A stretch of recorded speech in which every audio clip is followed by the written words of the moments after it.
नमस्कार दोस्तों, मेरा नाम है आदित्य मिश्रा और आप देख रहे हैं ऑल अबाउट सोशियोलॉजी। आज हम लोग बात करेंगे कम्युनिटी डेवलपमेंट प्रोग्राम के बारे में, जिसको हम शॉर्ट में सीडीपी भी कह देते हैं। बहुत ही इंपॉर्टेंट टॉपिक है सोशियोलॉजी के पर्सपेक्टिव से भी, डेवलपमेंट के पर्सपेक्टिव से भी और एक जनरल नॉलेज के लिए भी। क्योंकि जब भी हम ग्रामीण विकास के कार्यक्रमों की बातचीत करते हैं तो उसमें कम्युनिटी डेवलपमेंट प्रोग्राम या सामुदायिक विकास कार्यक्रम का नाम सबसे पहले आता है। बहुत सारे और भी डेवलपमेंट के प्रोग्राम्स हैं, लेकिन इसका नाम सबसे पहले आता है। होता क्या है कि सरकार को ग्रामों के विकास के लिए कुछ योजनाएं बनानी थी, कुछ कार्यक्रम को चलाना था। तो उसमें दो चीजें हुई। एक तो सरकारी स्तर पर चीजें चली गई और एक गैर सरकारी स्तर पर चीजें चली गई। सरकारी स्तर पे जो चीजें हुई उसमें सबसे पहले नाम आया कम्युनिटी डेवलपमेंट प्रोग्राम का। इसकी शुरुआत हुई थी 1952 से। हालांकि इसके बहुत सारे डेफिनेशंस दिए गए हैं, अलग अलग लोगों ने अलग अलग डेफिनेशंस दिए हैं, लेकिन मैंने यहाँ पे योजना आयोग का डेफिनेशन लिया है। योजना आयोग ने समुदाय विकास योजना को परिभाषित करते हुए लिखा है कि समुदाय विकास एक ऐसी योजना है जिसके द्वारा नए साधनों की खोज करके ग्रामीण समुदाय के सामाजिक एवं आर्थिक जीवन में परिवर्तन लाया जा सकता है। ये वाली चीज आपको नोट करनी है। कुछ ऐसे नए साधनों की हम खोज करें जिससे ग्रामीण समुदाय। अब ध्यान देने वाली बात यह है कि अगर हमारे पास विकास कार्यक्रम पहले से हैं तो हम डायरेक्टली उनको इम्प्लीमेंट क्यों नहीं कर देते हैं गांव में। तो होता यह है कि गांव की चीजें अति विशिष्ट होती हैं, अपने आप में विशिष्ट होती हैं। जैसा शहर में विकास के कार्यक्रमों को लगाया जाता है, ठीक वैसे ही गांवों में विकास के कार्यक्रमों को नहीं लगाया जा सकता है। उदाहरण के लिए, आप अगर शहर में इस बारे में बातचीत करें कि ऑड इवन का रूल लग जाए तो जाम नहीं लगे, गांव में इस प्रकार की चीजें नहीं लगाई जा सकती हैं। शहर में आप अपराध को रोकने के लिए ज्यादा से ज्यादा पुलिस लगाएंगे, लेकिन गांव में इस तरीके से नहीं लगाया जा सकता है। गांव में आपको साफ पेयजल, स्वास्थ्य की सुरक्षा, खाने पीने की सुरक्षा, फसलों के बारे में जितनी चीजें होती हैं उनकी देखरेख के बारे में, वो सारी चीजें आपको यहाँ पर देखनी पड़ेंगी। तो ऐसे साधनों की खोज करना जिससे ग्रामीण समुदाय के सामाजिक एवं आर्थिक जीवन में परिवर्तन लाया जा सकता है। बहुत सारे अलग अलग चीजें नहीं, ये एक ऐसा कार्यक्रम के रूप में आगे आया जिसमें हम गांव में शिक्षा, उनकी जो ट्रेनिंग्स हैं बच्चों के और युवाओं के, उनके स्वास्थ्य के बारे में, कुटीर उद्योगों के विकास के बारे में, कृषि उत्पादन में वृद्धि, संचार और समाज सुधार, यानी कि बहुत सारी कुरीतियां भी चलती हैं जिसकी वजह से डेवलपमेंट नहीं हो पाता है, और इस तरीके का कुछ साइकोलॉजिकल चेंज लाए जिसके बारे में AR देसाई ने भी कहा है। तो इस प्रकार के हम जब परिवर्तनों को लाएंगे और इस साधनों की खोज से हम परिवर्तनों को लाएंगे, तब हम कहेंगे कि हम समुदाय विकास कार्यक्रम के तहत हम काम कर रहे हैं। इसके उद्देश्य क्या क्या हैं? योजना आयोग के ही उद्देश्य हैं। उन्होंने कहा कि ग्रामीण जीवन में भौतिक तथा मानवीय साधनों का अधिक से अधिक विकास किया जाए। मानवीय साधन, हालांकि मानवीय साधन अपने आप में एक बड़ा टर्म है, किस चीज को मानवीय साधन कहा जाता है किसको नहीं, लेकिन ज्यादा से ज्यादा इसको इस तरीके से लगाया गया कि आदमी आदमी के काम आए, एक दूसरे के प्रति पार्टिसिपेशन बनाए, और जितनी भी चीजें हमारे पास अवेलेबल हैं उनसे हम किस तरीके से ज्यादा से ज्यादा डेवलपमेंट करवा सकते हैं। AR देसाई ने एक अलग ही डेफिनेशन दी यहाँ पर। उन्होंने कहा कि सीडीपी का मुख्य उद्देश्य क्या है? ग्रामीणों में मनोवैज्ञानिक परिवर्तन को उत्पन्न करना। अगर हमने उनकी साइकोलॉजी बदल दी तो उनकी सारी सोशियो और इकोनॉमिक प्रोफाइल जितनी भी है सामाजिक आर्थिक जीवन की, वो सारी की सारी हम बदल सकते हैं। SC दुबे ने भी कुछ बताया, आइए देखते हैं। उन्होंने इसके 2 पॉइंट्स पर बातचीत करी है, 2 भागों में वो विभाजित करते हैं सीडीपी के प्रोग्राम को। हालांकि अपनी जो इनकी पुस्तक है इंडियन विलेज, उसमें इन्होंने बहुत अच्छे से इनके बारे में बातचीत करी है और उससे बहुत ढंग से ये जुड़े भी रहे, इसमें इनका योगदान भी है। तो पूरे सीडीपी प्रोग्राम को ये 2 भागों में बांट देते हैं। एक है कृषि, संचार, परिवहन, शिक्षा, स्वास्थ्य, सफाई। एक तो इन पर बातचीत होगी सीडीपी में, और दूसरे मुद्दे पर बातचीत होगी कि सामाजिक आर्थिक जीवन को बदलने के लिए सांस्कृतिक परिवर्तन किस प्रकार से लाए जाए। ये मेन प्लान था, ये मेन ऑब्जेक्टिव था कि हम सीडीपी में करेंगे क्या। लोग बहुत बोलते रहते हैं सीडीपी करना है, सीडीपी आ गया, सीडीपी आ गया, कम्युनिटी डेवलपमेंट प्रोग्राम आ गया, समुदाय विकास योजना आ गया, लेकिन उसमें इन दो बातों को जब भी आप कहीं पर लिखेंगे या बताएंगे तो इन सारी बातों को आपको कोट करना पड़ेगा। भारत सरकार ने भी इसके कुछ उद्देश्य बताए हैं और उनको उन्होंने 8 पॉइंट्स में डिवाइड किया है। ये बहुत इंपॉर्टेंट है। यहाँ पे क्या है, सबसे पहले तो मानसिक दृष्टिकोण में हम जो गांव वाले हैं उनके रहने सहने में उनके मानसिक दृष्टिकोण में परिवर्तन लाए, क्योंकि उनकी मानसिकता बहुत रूढ़िवादी होती कि ऐसी चीजें चल रही तो ऐसे ही चलेगी, हम बदलेंगे नहीं। तो उनको बदलना बहुत मुश्किल हो जाता है।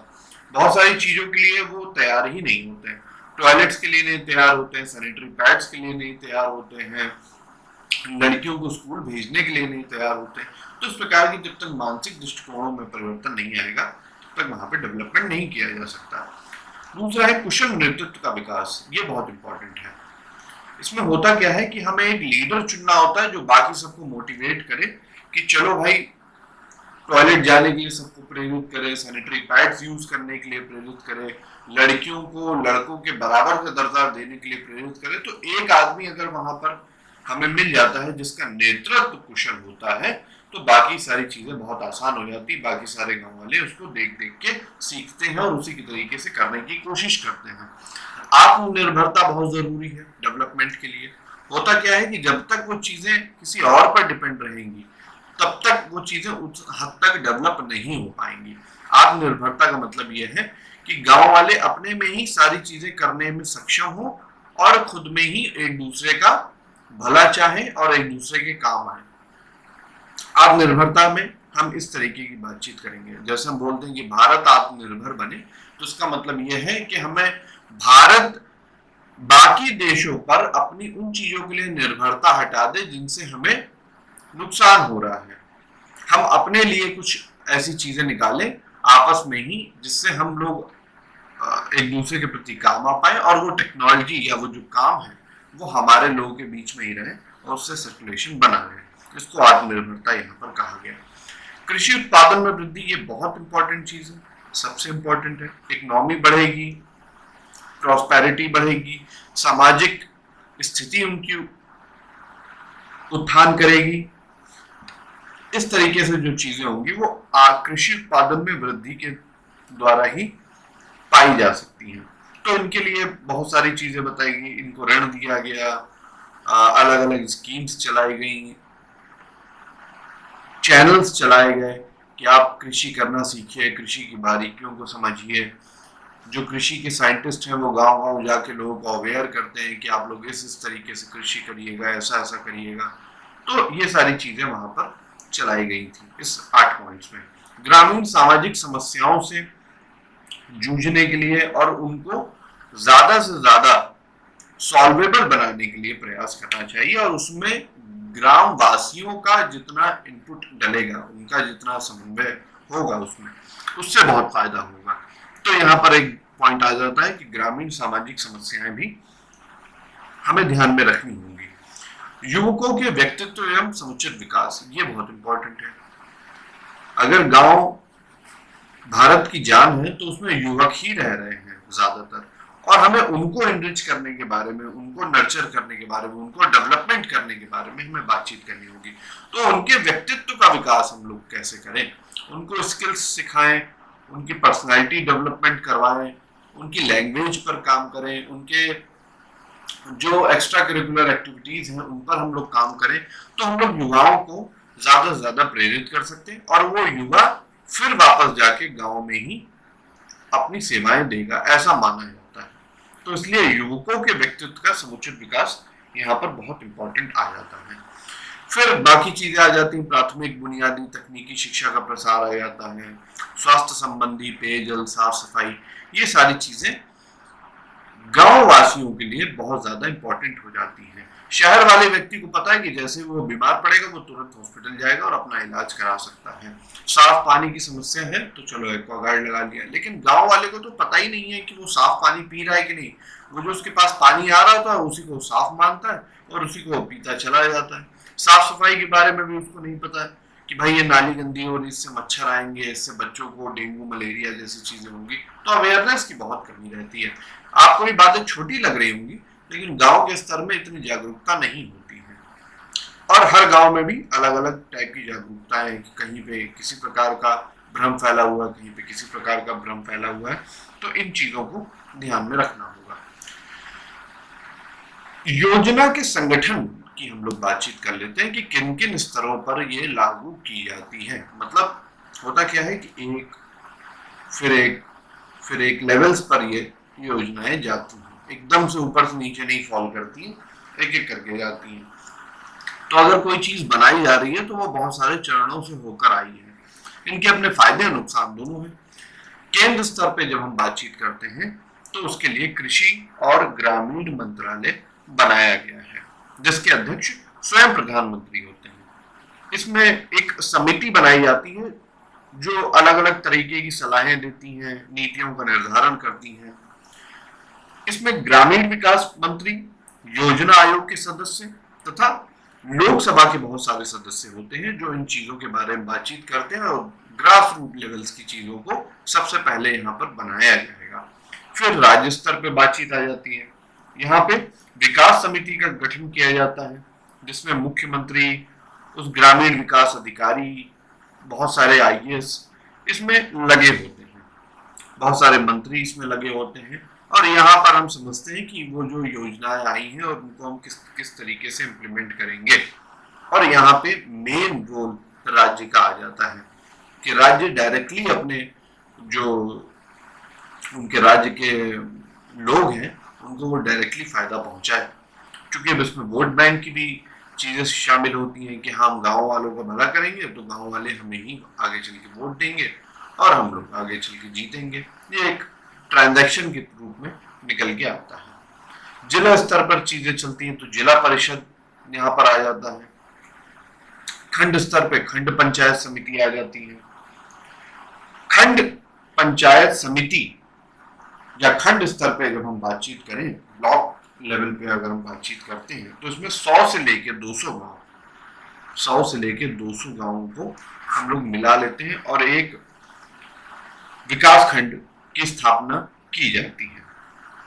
इसमें एक निर्वाचित अध्यक्ष होता है जो बाकी सारी चीजों को देखता है।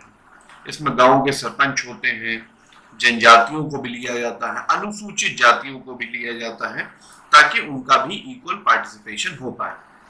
ग्राम स्तर पे बातचीत करते हैं। अब ये बिल्कुल मेन रूट की बातचीत आ गई है इसमें। अब इसमें 10-15 गांवों को लिया जाता है और उनके ऊपर एक ग्राम सेवक बनाया जाता है या ग्राम अधिकारी बनाया जाता है जो गांव के विभिन्न कार्यक्रमों से लोगों को परिचित करवाता है, उनको इम्प्लीमेंट कराता है, लोगों के सहभाग को बढ़ाने में मदद करता है और इस प्रकार की बहुत सारी चीजें वो करवाई जाती है ग्राम स्तर पर। यहाँ तक की बात आशा करता हूँ कि आपको समझ में आ गई होगी। अब इनके प्रभावों के बारे में हम लोग बातचीत कर लेते हैं कि भाई सीडीपी लगवाया गया तो इनके प्रभाव कहाँ कहाँ पड़ते हैं। कृषि विकास में सहायक हो जाती हैं चीजें, कृषि उपज बढ़ जाती है, कीटनाशक दवाइयां दी जाती हैं लोगों को कि आप लोग अपने खेतों में डालिए, रासायनिक खादों को, बीजों को वितरित किया जाता है कम पैसों में या सब्सिडी में कि आप इस तरीके से ले लीजिए और अपनी कृषि में विकास बढ़ाइए। गांव का मतलब यहाँ पे कृषि लोग ज्यादा से ज्यादा कर रहे हो, 70% से ज्यादा लोग कृषि पर डिपेंडेंट हो और कृषि बढ़ाएंगे तो ही गांव की इकोनॉमी बढ़ेगी और इकोनॉमी बढ़ेगी तो उससे हम लोग सामाजिक स्तर को भी और अच्छे से सुधार सकते हैं, ऐसा माना जाता है। हालांकि समाजशास्त्र के परिप्रेक्ष्य से इकोनॉमी सामाजिक स्तर को नहीं बढ़ाती है, वो बहुत सारी और चीजें होती हैं जिसमें सामाजिक स्तर और किन्हीं बहुत सारी चीजों से बढ़ता है, पर उसमें इकोनॉमी एक मुख्य रोल अदा करती है। पशुपालन एक बहुत ही अच्छी चीज निकल के आती है इस सीडीपी के प्रोग्राम से।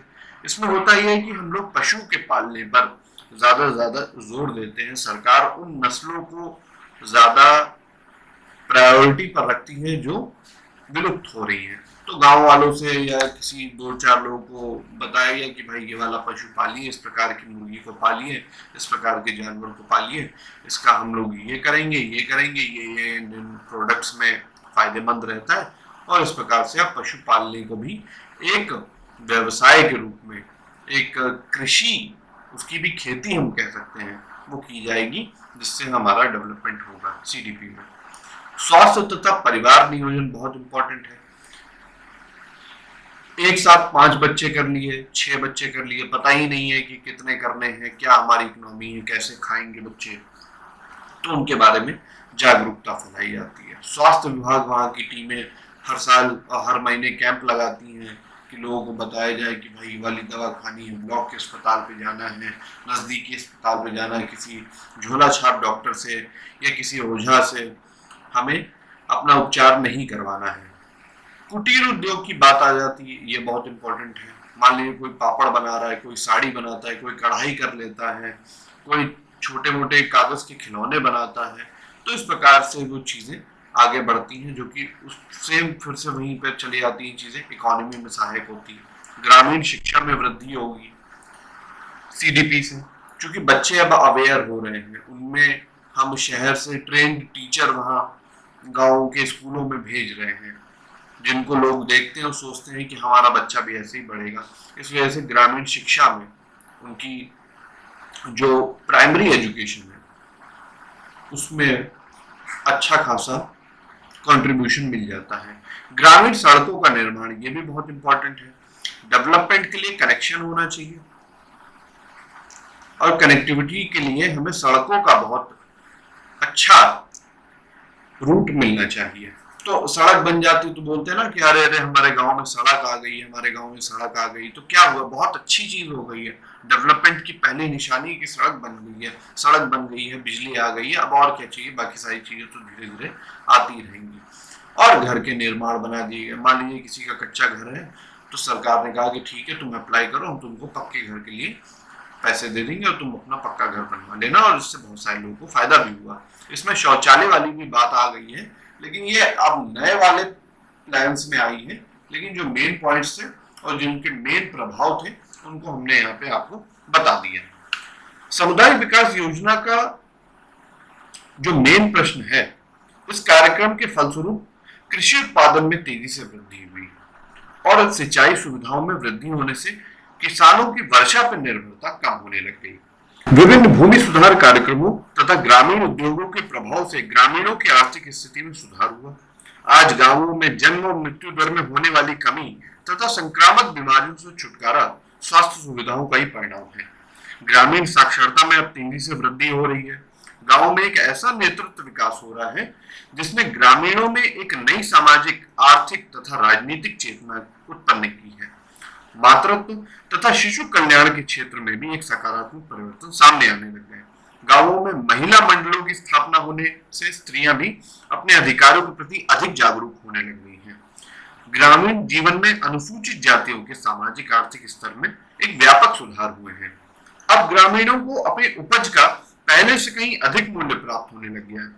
परिवहन की सुविधाओं से उनके संपर्क के क्षेत्र का विस्तार हो रहा है।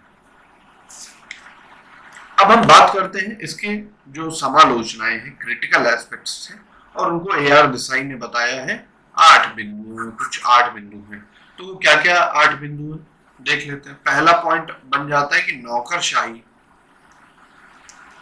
बहुत बढ़ गई है, इस वजह से चीजें ढंग से इम्प्लीमेंट नहीं हो पाती हैं, तरह तरह के लेवल से गुजरती हैं चीजें।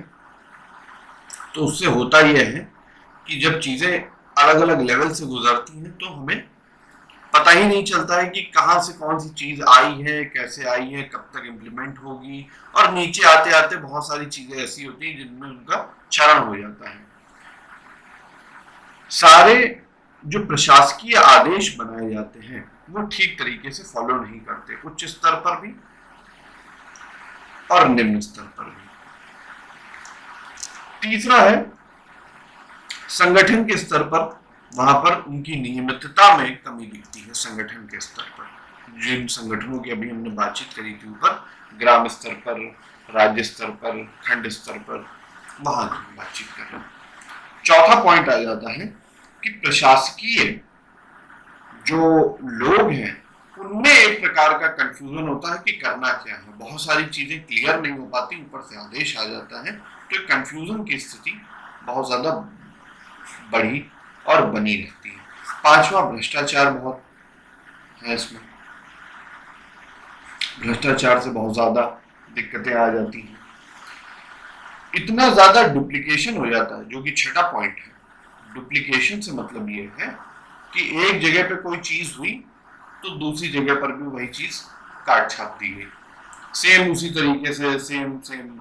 पर सीडीपी का तो मुख्य उद्देश्य ये था कि जो भी गांव है और वहां पर जो भी जरूरतें हैं उनको हम ध्यान में रखें, उनकी पहले पड़ताल करें, जांच करें, उनको ध्यान में रख के हम आगे का डेवलपमेंट करें। ना कि हम एक ने किया फिर उसने कहा यार हमें तो पता नहीं क्या करना है, एक काम करते हैं जो उन्होंने किया वही हम भी कर देते हैं। तो डुप्लीकेट नहीं करना है, सब लोग अपनी अपनी कॉपी अलग अलग तरीके से लिखेंगे। कार्यकर्ता जो इसके हुए, सीडीपी के जो भी लोग कार्यकर्ता बनाए गए, मान लीजिए गांव से हमने 4 लोग उठाए और 4 लोगों को कहा कि भाई तुम एक काम करो, गांव वालों की परेशानियों को हमें बताना, हम तुमको पैसे दे दिया करेंगे और तुम डेवलपमेंट कराना। अब इन्होंने कहा कि ठीक है यार, हमको पैसे मिल जाएंगे और हम अपना खा उड़ा लेंगे। तो ये वाली चीजें, इनमें मनोभाव, जो कार्यकर्ता थे उनमें वो मनोभाव बहुत कम आने लग गया, बहुत सारी समस्याएं आने लग गई उनमें। उस प्रकार से जो लोगों के प्रति आत्मीयता का भाव है वो कम होने लग गया। आठवां पॉइंट जो मेन है इसमें कि कर्मचारियों की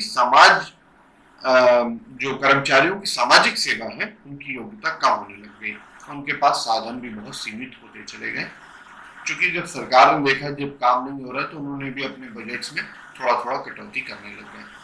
तो इस प्रकार की कुछ समस्याएं आई, कुछ आगे चल के इनकी क्रिटिक्स हुई और ये सीडीपी उस हद तक नहीं फॉलो हो पाया, उस हद तक डेवलपमेंट नहीं करा पाया गांव में जिस प्रकार से इसको कराना चाहिए था। और ये एक ऐसी प्रवृत्ति बन गई जिसमें किसी भी योजना की सफलता अब एक संदेह के दायरे में आ चुकी है कि हम इम्प्लीमेंट कराएं तो कैसे कराएं, क्योंकि पास्ट में बहुत सारी ऐसी चीजें हो चुकी हैं, घोटाले हुए, भ्रष्टाचार हुए, जो गांव का आपका सरपंच होता है, प्रधान होता है, वो बहुत सारी चीजें ऐसे करता है जो नहीं करनी चाहिए उनको, गांव तक वो फायदे नहीं पहुंचाता, गांव वालों से अपनी निजी दुश्मनी निकालते हैं बहुत सारे लोग।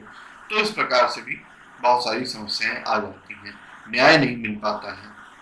ये सारी समस्याएं सीडीपी के अंतर्गत आई, इनको AR देसाई ने अपने बिंदुओं में बताया, समालोचनात्मक मूल्यांकन किया है इन चीजों का। आशा करता हूँ कि सीडीपी के बारे में आपको बहुत सारी चीजें, बहुत बातें आपकी क्लियर हो गई होंगी। इन बातों को एक बार आप फिर से वीडियो को रिवाइज करिएगा, फिर से देखिएगा, तो आपके सारे पॉइंट्स क्लियर हो जाएंगे। वीडियो अगर अच्छा लगा हो तो लाइक, शेयर और सब्सक्राइब जरूर करिएगा। मिलते हैं नेक्स्ट वीडियो में, तब तक के लिए धन्यवाद। तो दोस्तों, हमारा ये वीडियो यहीं समाप्त होता है। आशा करते हैं कि आपको वीडियो पसंद आया होगा और वीडियो को लाइक, शेयर और सब्सक्राइब जरूर करें और कमेंट बॉक्स में हमें बताएं कि वीडियो आपको कैसा लगा। मिलते हैं नेक्स्ट वीडियो में, तब तक के लिए धन्यवाद।